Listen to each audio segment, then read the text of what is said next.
Selamat datang di channel kami. Jangan lupa untuk klik like, subscribe dan bagikan video ini.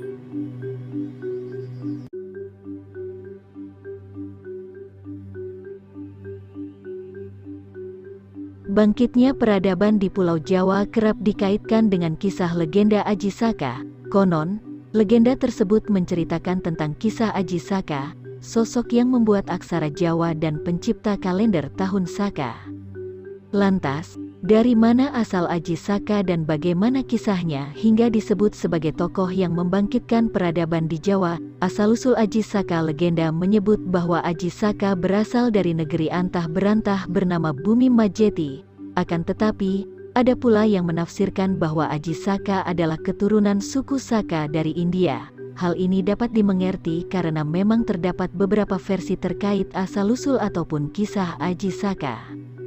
Aji Saka digambarkan sebagai pemuda sakti yang mempunyai keris pusaka, sebuah sorban sakti, dan dua orang abdi setia bernama Dora dan Sembada.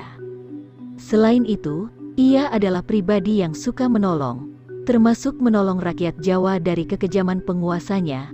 Legenda Aji Saka mengisahkan tentang kedatangan seorang pahlawan yang membawa peradaban dan keteraturan di tanah Jawa dengan mengalahkan raksasa jahat yang sebelumnya berkuasa di pulau ini. Selain itu, Aji Saka diceritakan kehilangan abdi setianya akibat sebuah kesalahpahaman, dan dari kisah tragis inilah lahir Hanacaraka. Aji Saka melawan Dewata Cengkar. Dikisahkan Aji Saka melakukan pengembaraan ke Jawa untuk menyelamatkan rakyat kerajaan Medang Kamulan dari kekejaman rajanya, Dewata Cengkar, yang gemar memakan daging manusia. Sebelum pergi ke Medang Kamulan, Aji Saka meninggalkan keris pusakanya di Gunung Kendeng dan meminta Sembada untuk menjaganya. Ia juga berpesan bahwa tidak ada seorang pun yang boleh mengambil pusaka itu kecuali dirinya sendiri. Setelah itu, Aji Saka membawa Dora untuk menemui Dewata Cengkar dan mengaku bahwa dirinya mau dijadikan santapan. Akan tetapi, Aji Saka mengajukan satu syarat, yakni meminta sebidang tanah yang sepanjang sorbannya. Namun, ketika Dewata Cengkar mulai mengukur tanah, sorban itu memanjang terus-menerus hingga mencapai pinggir laut selatan. Dengan kecerdasannya, Aji Saka pun mampu menenggelamkan Dewata Cengkar ke laut selatan. Setelah itu, ia dinobatkan sebagai Raja Medang Kamulan, sedangkan Dewata Cengkar berubah menjadi buaya putih.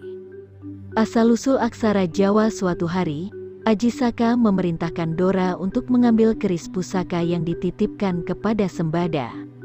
Namun, Sembada menolak karena sesuai perintah Aji Saka sebelumnya, tidak ada yang diperbolehkan untuk membawa pusaka itu selain Aji Saka sendiri. Alhasil, dua abdi Aji Saka saling mencurigai bahwa masing-masing bermaksud untuk mencuri pusaka itu.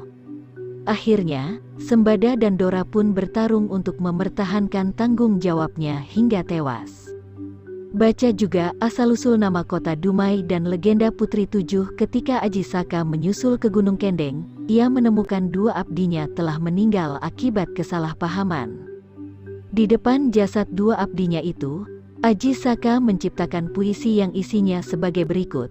Hanacaraka, artinya terdapat dua utusan Datasawala, artinya mereka berbeda pendapat pada jayanya, artinya mereka berdua sama kuatnya Magabatanga, artinya inilah mayat mereka. Puisi yang diciptakan untuk mengenang dua abdi Aji Saka ini kemudian dikenal sebagai Hanacaraka atau aksara Jawa. Membawa peradaban ke Jawa. Beberapa ahli sepakat bahwa legenda Aji Saka memiliki hubungan dengan penggunaan kalender Saka. Di Jawa, Aji Saka menyebarkan perhitungan tarikh yang dinamakan Tahun Saka, dimulai sejak kedatangannya, yaitu tahun 1 Saka atau tahun 78 Masehi. Selain memperkenalkan Tahun Saka, Aji Saka juga menyebarkan pengetahuan membaca dan menulis sebagai dasar pengembangan kebudayaan. Pendapat ini memberi petunjuk bahwa penggunaan abjad di Jawa sudah dimulai sejak tahun 78 Masehi, meskipun belum ditemukan bukti tertulis yang mendukungnya.